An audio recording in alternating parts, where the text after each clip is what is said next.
Hello guys, कैसे हो आप सब लोग। स्वागत है आपका एनिवर्स की एक और नई वीडियो में, जहां आज के इस वीडियो में हम लोग बात करने वाले हैं मोस्ट एंटिसिपेटेड एनिमे ज़ेचवेल के बारे में।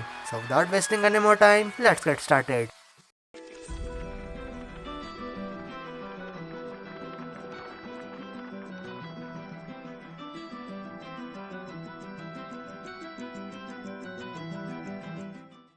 दोस्तों, इससे पहले कि मैं बताऊं कि ज़ेचवेल क्यों बंद हुआ था, उससे पहले जानते हैं कि आखिर ज़ेचवेल एनिमे कैसी है। दोस्तों, ज़ेचवेल की कहानी फॉलो करते हैं एक डिमन किड जिसे एनिमे में मोडो कहा जाता है, जिसका नाम है ज़ेचवेल, जो कि एक ऐसे वर्ल्ड से आया था जहाँ के नियम थे कि हर 1000 सालों में 100 डिमंस अर्थ प्लैनेट पर भेजे जाते थे एक खास मकसद से, जहाँ पर उन सभी 100 मोडोस को आपस में बैटल करनी पड़ती थी ताकि ये डिसाइड हो सके कि आखिर मोडो वर्ल्ड का किंग कौन बनेगा। अब आप सभी सोच रहे होंगे कि जब इन्हें मोडो वर्ल्ड का किंग बनना है तो फिर अर्थ प्लैनेट पर क्यों भेजे गए। दोस्तों, इस मोडो बैटल के अपने कुछ नियम थे, जैसे कि इन सभी मोडोस को अर्थ प्लैनेट पर एक खास स्पेल बुक के साथ भेजा जाता है ताकि स्पेल बुक्स के स्पेल से अपनी पावर्स को और भी ज्यादा पावर अप कर सके। लेकिन नियम के हिसाब से इन स्पेल बुक्स को केवल इनके ह्यूमन पार्टनर ही पढ़ सकते थे, इसलिए इनका प्लैनेट अर्थ पर आते ही सबसे पहला काम यही होता था कि जितनी जल्दी हो सके अपने बुक के लिए एक पार्टनर ढूंढना है। लेकिन दोस्तों, मैंने आपको एक बात तो बताई ही नहीं कि जब ये सभी मोडोस आपस में बैटल करते हैं और बैटल के वक्त जो भी डीमन हार जाते हैं, तब उनके स्पेल बुक्स को जलाने के बाद वो मोडो उस बैटल को हार जाते हैं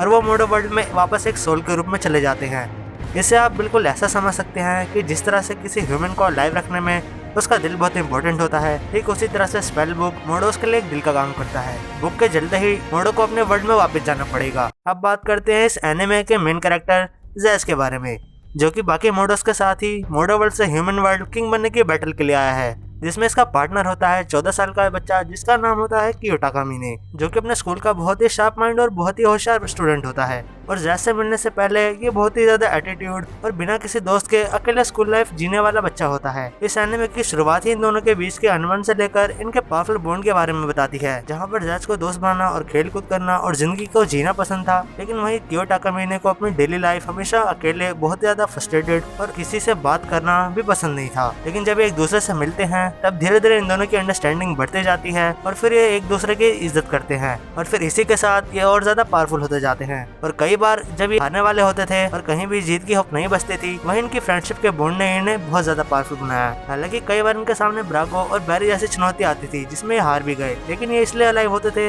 इस बैटल में कि ये दोनों बैटल्स में कभी हार नहीं मानते थे। मुझे अभी भी याद है दोस्तों, जब मैंने ब्रागो और ज़ेच की फर्स्ट बैटल देखी थी, जहाँ पर ब्रागो इतना पावरफुल था कि वो आराम से ज़ेच को हरा सकता था, लेकिन मैंने जो बात कही इनके बॉन्ड की वजह से इन्हें इस बैटल को टाई पर ले जाना पड़ता है। हालांकि ये दोनों हार जरूर गए थे, या फिर इससे भी बढ़कर बैरी ने तो कियो और ज़ेच को इन दोनों को ही हरा दिया था और इन्हें सिर्फ इस शर्त पर छोड़ा था कि आगे चलकर ये दोनों एक बार फिर बैटल करेंगे, जिसमें डिसाइड हो जाएगा कि काइंड किंग और स्ट्रॉन्ग किंग में सबसे पावरफुल कौन है।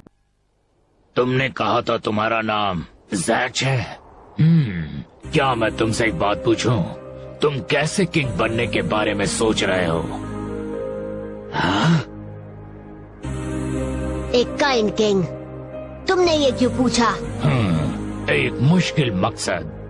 क्या ऐसा इसलिए क्योंकि तुम सोचते हो कि तुम मोडो वर्ल्ड के इस किंग बनने के बैटल को रोक दोगे? इंटरेस्टिंग। लेकिन क्या तुमने रियलाइज किया कि इससे तुम्हें डिसएडवांटेज होगा?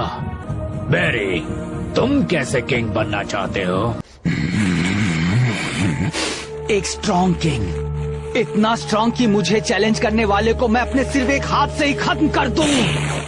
सुनो ज़ेच, और तुम बहुत ध्यान से सुनो कियो, मैं इस बार तुम दोनों को जाने देता हूँ। एक दिन हमें वापस लड़ना होगा काइंड किंग के अगेंस्ट स्ट्रॉन्ग किंग, और तभी हम दोनों ये जान लेंगे कि मोडो वर्ल्ड का किंग बनने के लिए बेस्ट कौन है।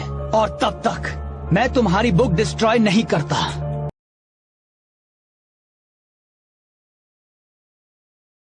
बट दोस्तों, बात ये नहीं है। आज का हमारा टॉपिक है कि आखिर एनिमे इंडिया में या इवन जापान में या पूरे ऑल ओवर द वर्ल्ड में क्यों बंद हो गया। दोस्तों, अगर पहले बात करें इंडिया में इस एनिमे के बंद होने की, तो दोस्तों इंडिया में 2015-16 के वक्त एक टीवी गाइडलाइंस के तहत एक नया रूल आया कि टीवी पर जितने भी एनिमे और कार्टून शोज आते हैं वो गवर्नमेंट सेंसरशिप को फॉलो करे, जिसमें साफ शब्दों में ये कहा गया था कि किसी भी शो में हार्मफुल, सेंसिटिव या ब्लड से रिलेटेड कंटेंट न दिखाया जाए, क्योंकि ये सभी गवर्नमेंट के नई पॉलिसीज को वायलेट करती थी। और यही कारण है कि हमें ज़ेचवेल एपिसोड 119 के बाद ही एयर होना क्यों बंद हो गया था। सुनने के कभी नहीं चाहता था कि उसे एनिमे बंद करना पड़े। मैं सोनिक निकलोडियन के ओल्ड शोज के रिलेटेड पहले भी इसके बारे में बात कर चुका हूँ। अगर आप लोग इंटरेस्टेड हैं तो ऊपर लिंक फ्लैश हो रही होगी, देख सकते हो। अब ना बात करते हैं कि इसके वर्ल्ड वाइड या फिर जापान में 150 एपिसोड के बाद ये एनिमे बंद क्यों हो गया था। तो दोस्तों, इस एनिमे के मेकर टोई एनिमेशन ने इसके टोटल 1 एपिसोड्स बनाए थे जो कि 3rd आर्क तक बनाए गए थे, जो इस सीजन 3 का फाइनल विलन बना। लेकिन सीजन 3 के बाद इसके अगले सीजन को ना बनाने के पीछे रीजन है ऑडियंस सपोर्ट। यस गाइस, ज़ैचवेल के पहले 2 सीजन में इससे बहुत ज्यादा टीआरपी और बहुत ज्यादा ऑडियंस रिएक्शन मिला, जिसकी वजह से ही ज़ैचवेल का सीजन 3 अनाउंस हुआ था। बट सीजन 3 वैसा परफॉर्म नहीं कर पाई जैसे कि स्टूडियो ने सोचा था। ऑडियंस ने सीजन 3 को वैसे पॉपुलैरिटी नहीं दी जैसे कि बाकी 2 सीजन को दी थी, और इसकी यही वजह थी क्योंकि सीजन 3 कॉमिक के पेज टू पेज ना होकर उसे बेहद अलग बनाई गई थी, जिसकी वजह से सीजन 3 में ऐसा रायता फैला जिसे ठीक करा जाना बहुत ज्यादा मुश्किल था। इसलिए स्टूडियो ने यह फैसला किया कि इसके 150 एपिसोड के बाद इसे नहीं दिखाया जाएगा। अब ऐसे जिन्हें नहीं पता कि फाडो के बाद जो मेन विलन होने वाला था ज़ैचवेल स्टोरी का, वो क्लियर नोट होने वाला था। बट सीजन 3 की स्टोरी के कारण इसे आगे नहीं बढ़ाया जा सका, और यही वजह है कि ज़ैचवेल का अगला सीजन क्यों नहीं आया। वैसे गाइस, मैंने इसे ड्रैगन बॉल जी से इसलिए कंपेयर करा था क्योंकि ये सही मायने में एक मास्टरपीस एनिमे था, जहाँ पर कई मायनों में इस एनिमे ने ड्रैगन बॉल जी और वन पीस जैसे एनिमे को टक्कर दी थी। ये एनिमे हमें सिखाती थी कि फ्रेंडशिप बॉन्ड होनी कैसे चाहिए, और चाहे आप किसी भी मुसीबत में क्यों ना हो, जहाँ से निकलना मुश्किल होता है, अगर आप कोशिश करो तो रास्ता मिल ही जाता है।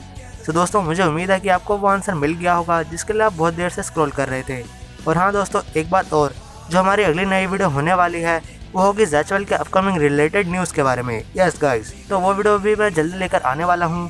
सो तब तक थोड़ा वेट करो, और अगर वीडियो अच्छी लगी हो तो लाइक करना, और अगर आप सभी चैनल पर नए हो तो सब्सक्राइब के उस रेड बटन को प्रेस करना मत भूलना। और भी ऐसे नए कंटेंट के लिए मैं जल्दी आपसे मिलूंगा इसी एनिमे के रिलेटेड अगले वीडियो में। तब तक के लिए गुड बाय।